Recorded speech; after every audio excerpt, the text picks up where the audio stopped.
நேரடி அரசியலுக்கு வரும் மிதுன் பழனிசாமி. மகனை சேலம் ஆத்தூர் தொகுதியில் களமிறக்கும் எடப்பாடி. சட்டசபை தேர்தலில் சேலம் ஆத்தூர் தொகுதியில் எடப்பாடி பழனிசாமி தனது மகன் மிதுன் பழனிசாமி களமிறக்க திட்டமிட்டுள்ளதாக தகவல் வெளியாகியிருக்கிறது. சேலம் மாவட்டத்தில் வன்னியர்கள் அதிகம் இருப்பதால் பாமகவுடன் கூட்டணி அமைத்தால் மட்டுமே அதிக தொகுதிகளை வெல்ல முடியும் என்றும் எடப்பாடி பழனிசாமி கணக்கிட்டுள்ளதாக தெரிகிறது. சட்டசபை தேர்தல் இன்றும் 6 மாதங்கள் நடக்கவுள்ள நிலையில் அதிமுகவில் பல்வேறு குளறுபடிகள் அரங்கேறி வருகிறது. ஏற்கனவே தென் மாவட்டங்களில் எடப்பாடி பழனிசாமிக்கு மிகப்பெரிய பின்னடைவு ஏற்பட்டுள்ளது.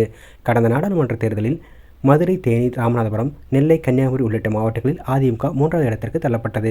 குறிப்பாக முக்குளத்தூர் சமூக மக்களின் வாக்குகளை அறுவடை செய்ய முடியாமல் எடப்பாடி பழனிசாமி தடுமாறி வருகிறார். இதற்கு ஓபிஎஸ், டிடிவி தினகரன் உள்ளிட்ட முக்குளத்தூர் சமூக மக்களின் எதிர்ப்பு முக்கிய காரணமாக அமைந்துள்ளது. அதேபோல கொங்கு மண்டலத்தில் எடப்பாடி பழனிசாமி பலவீனம் அடைய தொடங்கியிருக்கிறார்.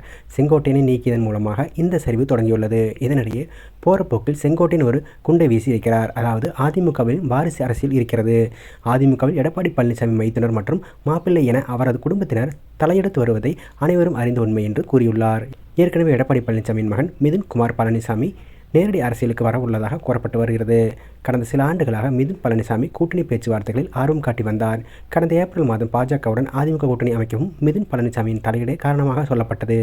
அமித்ஷாவை சந்திக்க எடப்பாடி பழனிசாமி டெல்லிக்கு சென்ற அப்பாயின்மெண்ட் வாங்கியதும் அவர்தான் என்றும் கூறப்படுகிறது.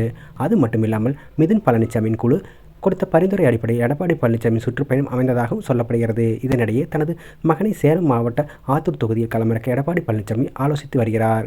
சேலம் மாவட்டத்தில் கடந்த முறை நடந்த தேர்தலில் 9 தொகுதியில் அதிமுக வென்றது. அதேபோல் சேலம் மாவட்டம் ஆத்தூர் தொகுதியில் பாமக கூட்டணியின் களமிறங்குவது கூடுதல் பலம். இதனால் பாமகவை கூட்டணியில் கொண்டு வர வேண்டும் என்பதில் எடப்பாடி பழனிசாமி குறியாக இருப்பதற்கும் இதுதான் காரணம் என்றும் கூறப்படுகிறது.